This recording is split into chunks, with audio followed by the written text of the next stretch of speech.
Deixa eu compartilhar uma palavra de Deus com vocês. Gênesis capítulo 1, o versículo é o de número 1 também.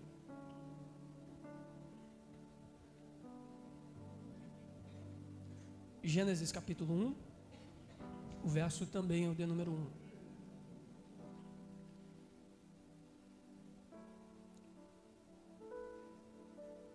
Você que achou, diga amém.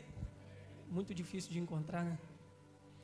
Gênesis 1, versículo 1 diz assim a palavra do Senhor: no princípio Deus criou os céus e a terra. Como é um versículo bem pequeno, eu repito: no princípio Deus criou os céus e a terra. Você diz amém? Amém. Queridos, apesar de ser um versículo tão pequeno, esse capítulo 1 de Gênesis, o primeiro capítulo que abre as Escrituras Sagradas, obviamente, a Bíblia Sagrada não está escrita em ordem cronológica. Até porque o primeiro livro a ser escrito não foi Gênesis, foi Jó. Só que, quando a Bíblia foi organizada, ela foi organizada em forma lógica e não cronológica. Então, logicamente, o que vem primeiro é a criação dos céus e da terra. E você pode perceber dentro da divisão, tanto do livro do Gênesis, Êxodo, Levítico, Números e Deuteronômio, que são os primeiros 5 livros da Bíblia, e também são divididos e chamados Pentateuco. Penta 5, teucos, rolos. É um rolo de 5 livros. Esses 5 livros têm a autoria de Moisés. E foi escrito justamente na peregrinação do povo de Israel no deserto. Aqueles 40 anos que eles passam no deserto. Moisés escreve a grande parte desses livros, até porque alguns capítulos finais de Deuteronômio não poderiam ter sido escritos por Moisés, porque lá está escrito acerca da morte de Moisés, como Moisés morto escreveria sobre a sua morte. Algum copista ou alguém que trabalhava junto de Josué finalizou o Pentateuco por Moisés. Porém, a autoria geral desses 5 primeiros livros é de Moisés. E obviamente o capítulo 1, capítulo 2, capítulo 3, até pelo menos a história de Abraão, Moisés recebe isso por revelação. Até porque antes da criação de Adão e Eva, quem estava lá para registrar tudo o que havia acontecido? A não ser o próprio Deus. Então o próprio Deus se revela a Moisés, falando de como o mundo havia sido criado. E obviamente, o propósito de Deus revelar isso a Moisés não é dar provas científicas de como detalhadamente o mundo foi criado. Ok? E muito menos em quanto tempo literal o mundo foi criado. Até porque, para Deus um dia é como 1000 anos, e 1000 anos para Deus é como um dia. Então há uma divergência muito grande de que esses dias, os 6 dias, contando com o 7º também, que é o dia do descanso, é o sábado, se esses dias eram literalmente de 24 horas, não há uma unanimidade acerca desse assunto. Porém, o que eu quero falar aqui com vocês hoje é as lições que esse capítulo tão importante tem a nos ensinar. Como eu bem falei, o propósito de Deus não foi revelar cientificamente como o mundo foi criado ou para que foi criado. O propósito de Deus era ensinar um povo que tinha sido escravo por mais de 400 anos no Egito, que receberam informações por mais de 400 anos errôneas acerca da criação do mundo, acerca de como tudo se desenvolveu, acerca do propósito humano. Eles aprendem tudo com os egípcios. E agora há uma necessidade de ensinar quem criou os céus e a terra. Apesar de vagamente eles conhecerem a história por via oral, por ensinamentos de pai para filho, que era assim que o conhecimento se proliferava naquela época, agora Moisés recebe essa revelação para passar ao povo. E apesar de ser um capítulo que não aparenta ter grandiosas lições profundas para a nossa vida cristã, eu creio que tem como aprender muito com Deus aqui. E nesse texto tão peculiar e tão profundo na minha concepção, nos ensina algumas coisas que eu quero refletir com vocês. E a primeira coisa que eu aprendo lendo Gênesis capítulo 1 é que, se você notar bem, Deus aqui é tratado como Criador, e tudo que Deus faz bem. Todo final de dia, Deus fazia uma análise de tudo que ele havia criado naquele dia. E o texto é bem claro, todo final de dia, que tudo que Deus fazia era bom. Versículo 25, lá na parte final. Antes de Deus criar o homem, o texto diz: e Deus viu que ficou bom. Então tudo que Deus faz bem.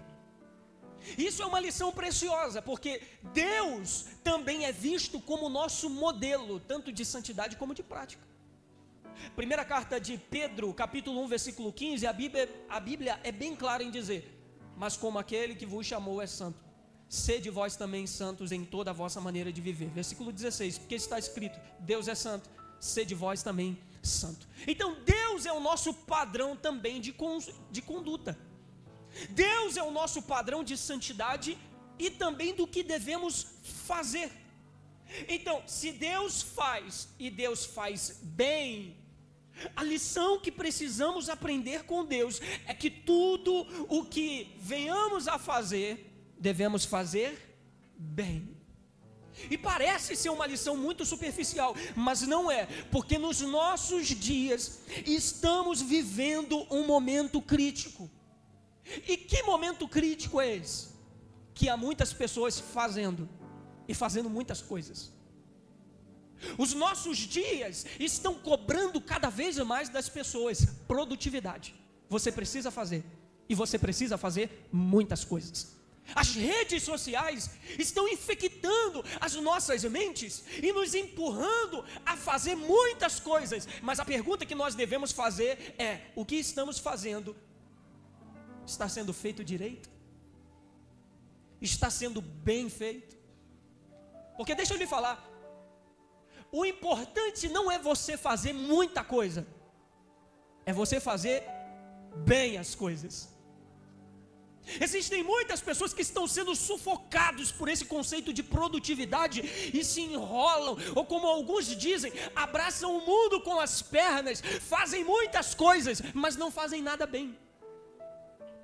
Tem diversas tarefas, nenhuma é concluída com sucesso e com êxito. Mas o clamor de Deus para alguém aqui essa noite é: Deus quer que você aprenda o princípio da excelência. Faça, mas faça direito. Faça, mas faça bem. E eu vou lhe provar isso. Eu vou lhe provar isso na Bíblia. Em Romanos capítulo 12, a Bíblia é bem clara em dizer, quando Paulo vai falar acerca dos dons de serviço, ele diz: se é ministério, faça com excelência. Se é serviço, sirva com excelência. Se é ensinar, ensine. Ou seja, se é para fazer, faça direito. Se Deus te chamou para algo, não é só fazer, faça direito, faça bem. Não adianta colocar desculpa: ah, mas é para Deus, Deus recebe. Claro que não. Se tudo que Deus fez para o nosso bem, Ele fez bem, o que você faz para a obra dele também tem que ser bom. Infelizmente nós estamos vivendo um período de pessoas que não se preocupam em fazer as coisas do jeito que tem que ser feito, as coisas com excelência. Eu vou fazer assim, se ficar bom, tá ótimo, se não ficar, não me chama para a próxima. É desse jeito que você trata as coisas de Deus, que você trata as coisas da sua família. Não deve ser desse jeito. Se você for fazer, aprenda a fazer direito. Mateus, não sei fazer, faça um curso, se especialize, estude, se aprofunde, mas quando colocar a mão para fazer alguma coisa, faça direito. Ah, Mateus, mas eu tenho muitas responsabilidades. É o que eu lhe falei. Prefira focar em uma coisa para fazer direito do que fazer 1 milhão de coisas e não fazer nada direito. Paulo disse: cada um fique naquilo que foi. Então, se Deus lhe chamou para pregar, mesmo que você deixe de cantar, mas pelo menos pregue com excelência. Se Deus lhe chamou para cantar, cante. Ainda que seja a única coisa que você venha a fazer, mas faça isso com excelência. O mundo não precisa de pessoas que façam tudo. O mundo precisa de pessoas que façam, mas façam com excelência. Olha que interessante. Mateus capítulo 5, versículo 16. Se você for rápido na Bíblia, abra ela. Mateus capítulo 5, versículo 16. Olha o que Jesus disse. Versículo 15. E também, ninguém acende uma candeia e coloca debaixo de uma vasilha. Ao contrário, coloca no lugar apropriado e assim ilumina a todos os que estão na casa. Top. Versículo 16. Assim brilhe a luz de vocês diante dos homens, para que vejam as suas boas obras. Não é as suas obras. Para que vejam as suas boas obras e glorifiquem ao Pai de vocês que está nos céus. Quando você faz alguma coisa, mas não faz com excelência, você só faz.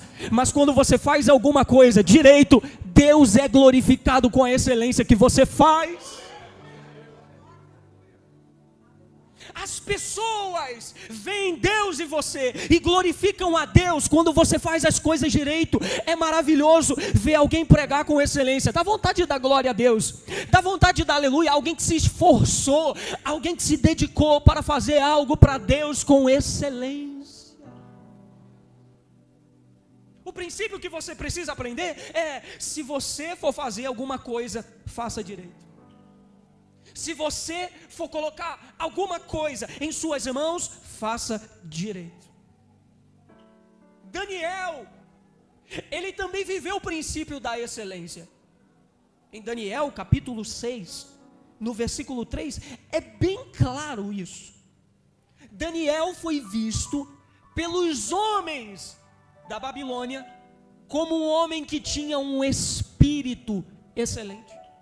E pelo fato dele ter um espírito excelente, quando em Daniel capítulo 5 aparece uma mão misteriosa e escreve na parede, e ninguém sabe interpretar, sabe quem foi chamado? Daniel.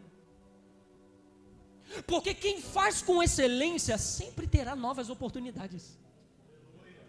Glória a Deus, está começando a melhorar. Quem faz com excelência sempre será reconhecido. Mas ninguém olha para mim. Ninguém reconhece o meu trabalho. Talvez você esteja fazendo de qualquer maneira. Faça com excelência, que as pessoas naturalmente reconhecerão o que você faz. Faça com excelência, que naturalmente você será reconhecido. Faça com excelência, que as oportunidades vão aparecer.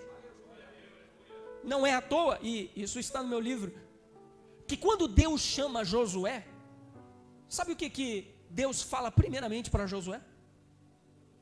Josué capítulo 1. Meu servo Moisés é morto. Levante-se e prepare-se. Para que precisa se preparar se ele recebeu uma ordem de Deus? Porque o preparo é o que te capacita para fazer algo excelente. O preparo é o que te capacita para fazer boas obras. É o preparo que te capacita para fazer as coisas direito. Então você precisa entender que o princípio com Deus é assim: se for fazer, faça bem. Paulo ensinou isso: se for fazer, faça bem. Jesus ensinou: quando você faz boas obras, Deus é glorificado. Daniel nos ensina: quando você é excelente, as oportunidades aparecem, você é reconhecido. Josué nos ensina: para fazer com excelência, você precisa se preparar. Você quer que o seu negócio se expanda? Você quer que as pessoas te reconheçam como um bom empresário? Faça com excelência. Se for fazer aquele serviço lá, não só faz para ganhar o dinheiro. Vou fazer aqui rapidinho, vou ganhar um dinheiro e vou embora. Não, faça com excelência. Porque quando você faz com excelência, alguém olha para você e diz assim: ó, esse camarada aí é um bom profissional, ele é crente, pode confiar nele. Porque quando ele faz com excelência. Você precisa carregar consigo essa verdade. For fazer, faça com excelência. Se for semear na casa de Deus, qualquer coisa, Deus não recebe. Quando você entrega qualquer coisa, você está dando dinheiro. Você só oferta quando a sua oferta é excelente. Deus ama quem dá com alegria. A Bíblia não diz que Deus ama quem dá. A Bíblia diz: Deus ama quem dá com alegria. Excelência. Nós precisamos praticar tudo que você for fazer na sua vida. Faça com excelência. Casou? Seja um marido excelente. Deus te chamou para uma obra? Faça com excelência. Deus lhe concedeu a oportunidade de ser pai? Seja um pai excelente. Foi ao diaconato? Seja um excelente diácono. Se tornou um pastor? Seja um pastor excelente. É um funcionário, seja um funcionário excelente. É estudante, seja um estudante excelente.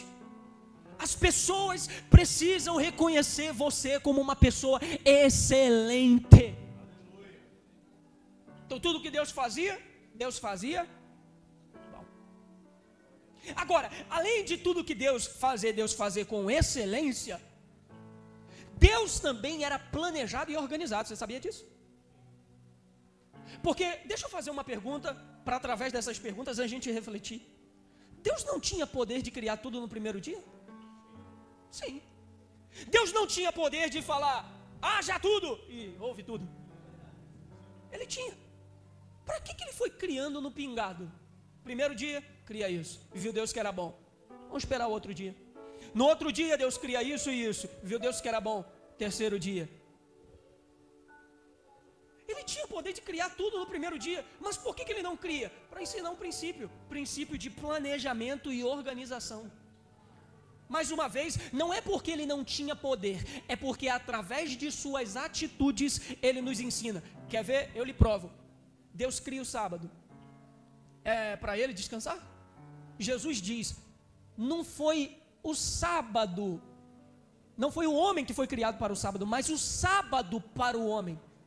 Então Deus descansa não porque ele se cansou, Deus descansa para ensinar o homem a necessidade do descanso. Então, da mesma forma, os demais princípios também são verdadeiros. Por que Deus cria cada coisa no seu dia? Para ensinar o homem o princípio do planejamento e da organização.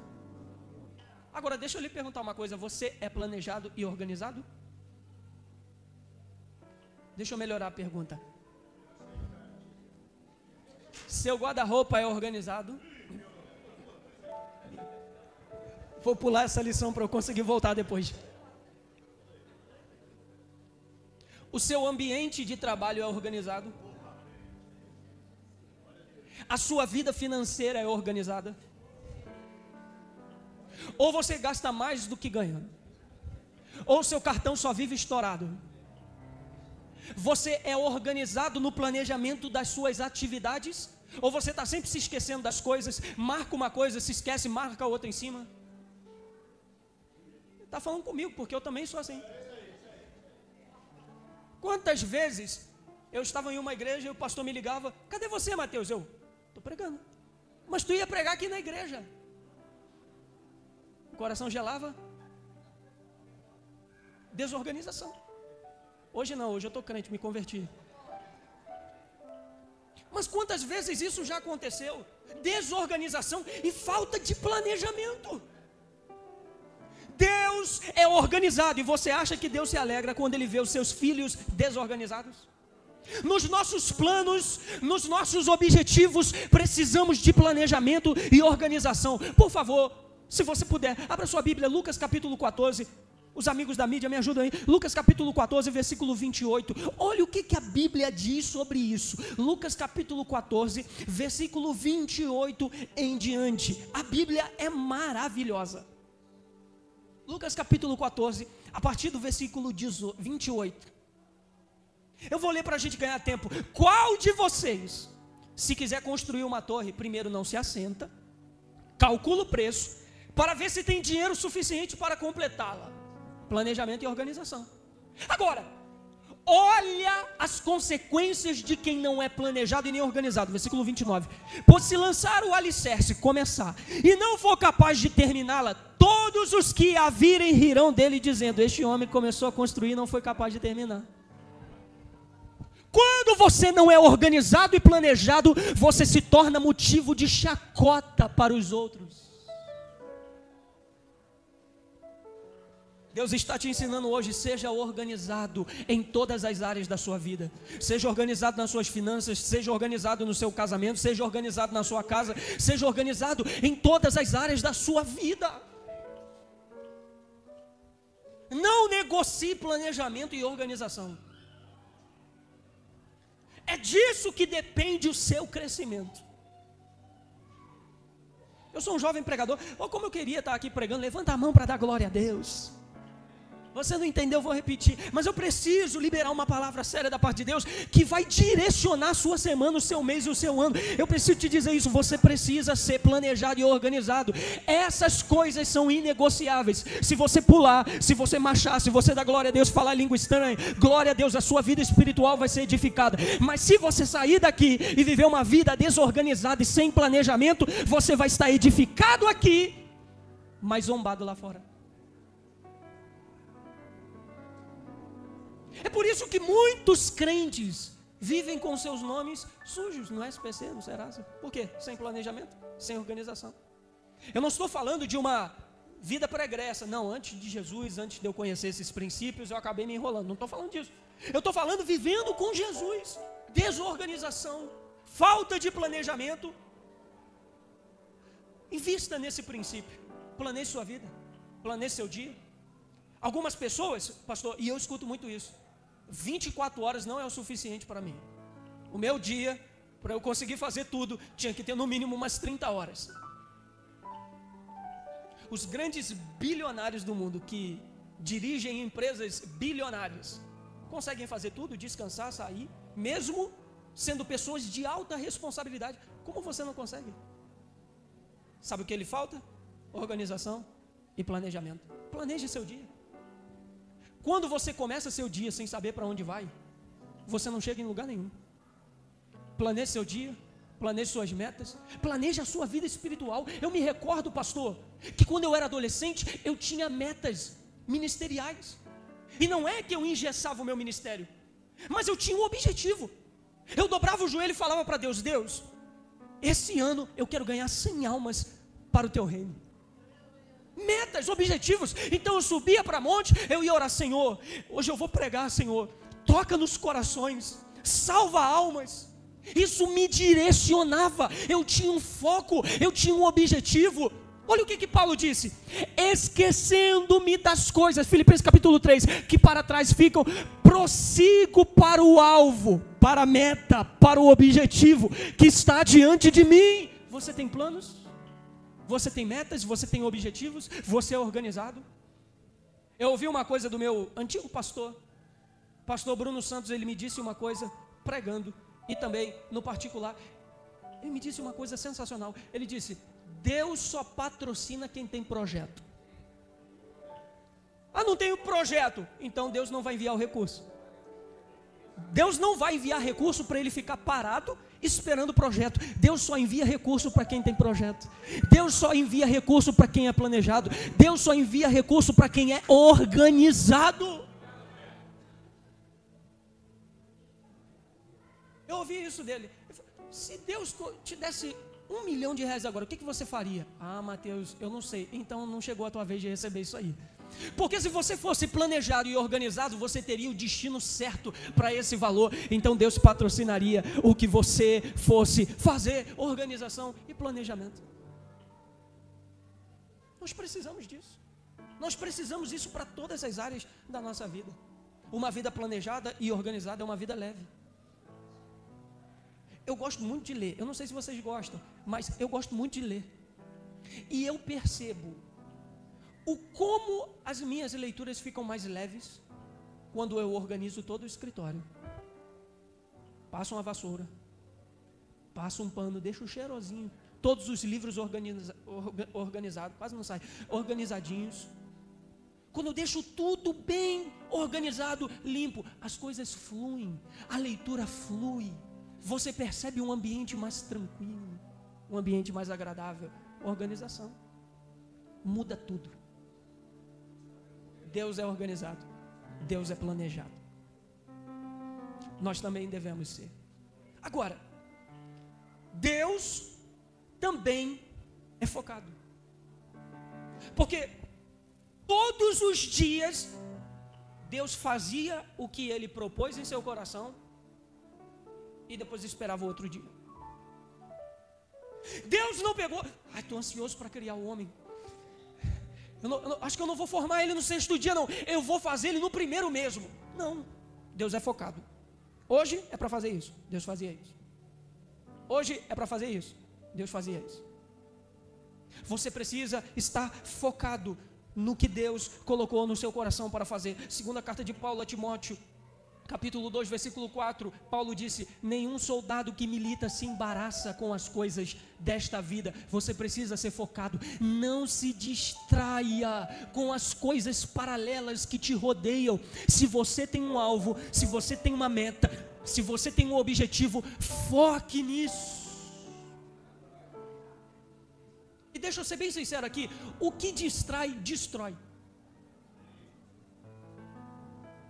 Ah, Mateus, eu estou focado nesse objetivo, apareceu 10 coisas aqui, se você desfocar, você nunca vai chegar a lugar nenhum. Não se distraia. Paulo disse: nenhum soldado que milita se embaraça com as coisas dessa vida. Foco na guerra, foco no combate, não se distraia. Mas além disso, eu preciso correr um pouco. Além de Deus ser focado, Deus também valoriza uma coisa que a gente não valoriza muito. Sabe o que é? O descanso. No 7º dia, o que Deus fez? Descansou. Mais uma vez, eu retomo aqui o que eu falei. Deus descansa. Não porque havia necessidade dele de descansar, mas porque Ele deixou esse princípio do descanso para as nossas vidas. O descanso é extremamente importante. Existem pessoas que não conseguem descansar. Você acredita nisso? Tem pessoas que quando colocam a cabeça no travesseiro não conseguem dormir. O amanhã nem chegou, mas ele já está no mês que vem. O problema nem apareceu, mas ele já está pensando no problema. A dificuldade nem apareceu, mas ele já está focado na dificuldade que possivelmente nem vai aparecer. O que nos falta é o descanso. Eu afirmo isso aqui, se você não consegue descansar, é porque você não confia que Deus trabalha por você. Eu vou repetir, se você não consegue descansar, é porque você está em falta na sua confiança com Deus. Parece confrontador, mas eu vim aqui na contramão mesmo te confrontar, para te dizer, você precisa descansar, porque quando você não consegue descansar, você está dizendo mesmo sem palavras: se eu não fizer, as coisas não acontecem, se eu não colocar a mão na massa, as coisas não vão para frente. Mas deixa eu te dizer, para alegrar o seu coração, enquanto você trabalha, mas enquanto você descansa, Deus trabalha por você, Deus trabalha pela sua casa, Deus trabalha pela sua família, Deus trabalha pelo seu ministério. Eu vim aqui profetizar. Se tivesse 30 para levantar a mão comigo aqui para receber essa palavra, enquanto você estiver descansando, Deus está trabalhando por você. Aquele que te guarda não dorme, eis que não tosquenejará e nem dormirá o guarda de Israel. Descansa. A Bíblia diz que Deus enriquece os seus filhos enquanto eles... Então, por favor, me ajude a pregar. Diga para 2 ou 3 pessoas: vai dormir.